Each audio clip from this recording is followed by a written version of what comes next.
मी सध्या पुण्याच्या लोणावळा येथील लोहगड फोर्टवर आहे, जिथे सियाने चेतन बरोबर मिळून केतनची हत्या केली होती। मी त्या स्पॉटला दाखवतोय तुम्हाला। या इथूनच ते गेले होते त्या स्पॉटवर आणि तिथे जाऊन एक अशी ड्रामा रचण्यात आली की हे लोक फोटो काढत होते आणि फोटो काढताना केतनचा पाय घसरला आणि हे घसरल्यामुळे तो इथे ही जी खाई आहे तिथे जाऊन त्याची डेथ झाली आहे।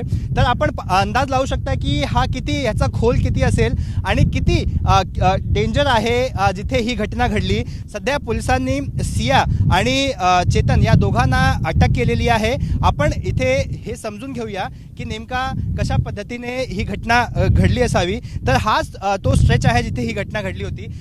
सर, इथेच ही घटना घडली होती, काय नेमकं आपल्याकडे माहिती आहे? काय नाही, ते इथं मुलगी त्या साईडला ओरडत होती। त्याच्यानंतर इथं सिक्युरिटी गार्ड आला आणि पोलिसांना कॉल केला।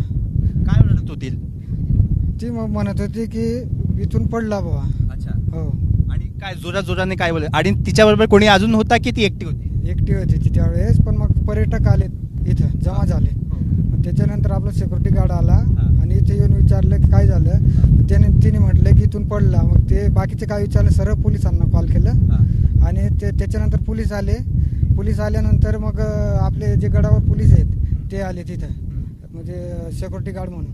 मग त्याच्यानंतर ते लोणावळा पोलीस स्टेशनला कॉल केलं। मग पोलिसांची गाडी खाली आली, रेस्क्यू टीम आली। आणि किती खोल असेल?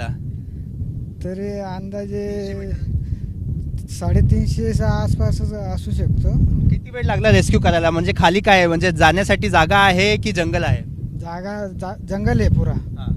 पण मग तिकडनं रेस्क्यू टीम आले, पोलीस आलेत आणि पोलीस खाली गेलेत आणि रेस्क्यू केलं। तर आपण पाहिलं की ही घटना इथेच घडली होती आणि जेव्हा ही घटना घडली सिया जोरात ओरडत होती की वाचवा वाचवा, आणि इथून जो केतन आहे तो खाली पडला आहे। फोटो क्लिक करण्याच्या वेळी त्याचा पाय घसरला आणि तो खाली पडला, त्यामुळे त्याची डेथ झाली। जेव्हा केतनच्या वडिलांना ही माहिती मिळाली, ती फॅमिली इथे आली होती आणि अंत्यसंस्कार झाल्यानंतर वडिलांना असं वाटलं की जे काय ह्याच्या आधी त्यांच्या मुलांनी सांगितलं होतं की सिया नेहमीच भांडण करायची, कुठलीही गोष्टीवरती बोलणं बंद करायची, तर हे सगळ्या गोष्टी आठवण आली। त्यावर त्यांनी पोलिसांना संशय व्यक्त केला की ह्या मागे काहीतरी कॉन्स्पिरसी असू शकतो।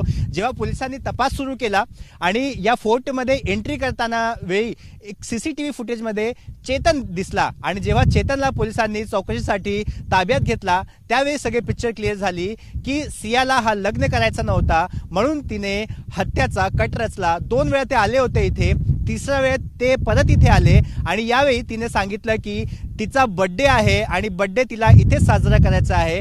त्या असा जिद्द करून ती केतनला इथे आणली आणि केतनची हत्या करण्यात आली। कॅमेरामॅन मनोज सह सूरज ओझा, ABP माझा, लोणावळा।